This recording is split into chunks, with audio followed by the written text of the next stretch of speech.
તો હવે સમાચારોમાં તરફ આપણે આગળ વાત કરીએ અરવલ્લીની. તો અરવલ્લી જિલ્લાના મોડાસા તાલુકાના સબલપુર વિસ્તારના એક ખેતરમાં ટીંટોળી 3 ઈંડા મૂકતા લોકવાયકા અને પરંપરાગત માન્યતા અનુસાર વરસાદ સામાન્ય થવાની સંભાવના માનવામાં આવી છે.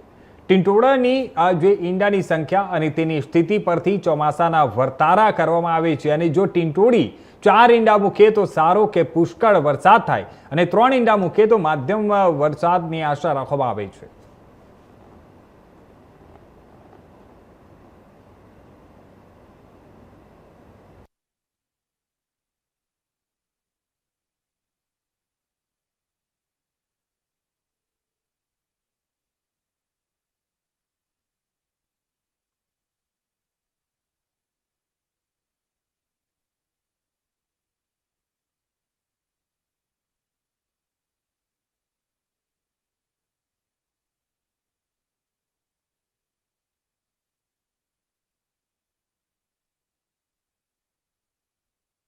મધ્યમ વરસાદ થવાની આ વખતે સંભાવના વ્યક્ત કરવામાં આવી રહી છે. ટીંટોળીની જે ઈંડા મૂકે તેના હિસાબે અત્યારે જે ગામની માન્યતા છે તે ગામના માન્યતાના આધારે આ વખતે જે લોકો ત્યાં અનુમાન લગાવી રહ્યા છે કે આ વખતે ગુજરાતમાં મધ્યમ વરસાદ થવાની આશા વ્યક્ત કરવામાં આવી રહી છે. ટીંટોળી જ્યારે 4 ઈંડા મૂકે ત્યારે ભારેથી અતિભારે વરસાદની આગાહીના હિસાબે હોય છે.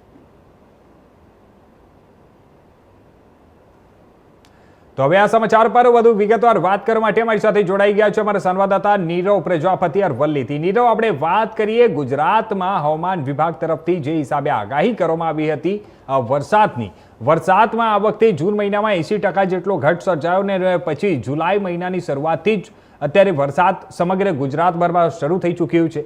આ જે હિસાબે અત્યારે આપણે કહી શકાય કે જે ગામની માન્યતા છે તે માન્યતાઓને જોતા શું લાગી રહ્યું છે અને ગામના લોકો શું કહી રહ્યા છે? ચોક્કસ કિસ્સાની વાત કરવામાં આવે તો આપણે વડવાઓ કહેતા હતા કે ટીટોળી ઈંડો જમીન પર મૂકે તો વરસાદ ઓછો હોય છે અને મિશ્ર વરસાદ જોવા મળતો હોય છે. ત્યારે હાલ વાત કરીએ તો અરવલ્લીના મોડાસા તાલુકાના સબલપુર એક ખેતરમાં ટીટોળીએ ઈંડા નીચે મૂકતા જે વડવાઓ તે સાચી પડતી એવી દેખાય છે. જે કિસ્સા નીરવ, અત્યારે આપણે વાત કરીએ જે હિસાબે અત્યારે વરસાદ શરૂ થયું છે, ખેડૂતોમાં કેવા પ્રકારની લાગણી છે અને ખેડૂતોને કેવા પ્રકારની આશા છે આવનારા સમય માટે? ચોક્કસ કિસ્સાની વાત કરવામાં જે પ્રમાણે વરસાદ ગુજરાતની અંદર મોડો થયો છે, 15 થી 20 દિવસ વરસાદ મોડો હોવાથી ખેડૂતો ક્યાંક ચિંતિત હતા કારણ કે તેમણે વાવણી કરી દીધી હતી. પરંતુ છેલ્લા અઠવાડિયાથી વરસાદ વરસવાના કારણે ખેડૂતો વાવણી અને ખેતીના કામમાં જોડાયા છે. ત્યારે ખેડૂતો દ્વારા ખાસ કરીને કહેવામાં આવ્યું છે કે વરસાદ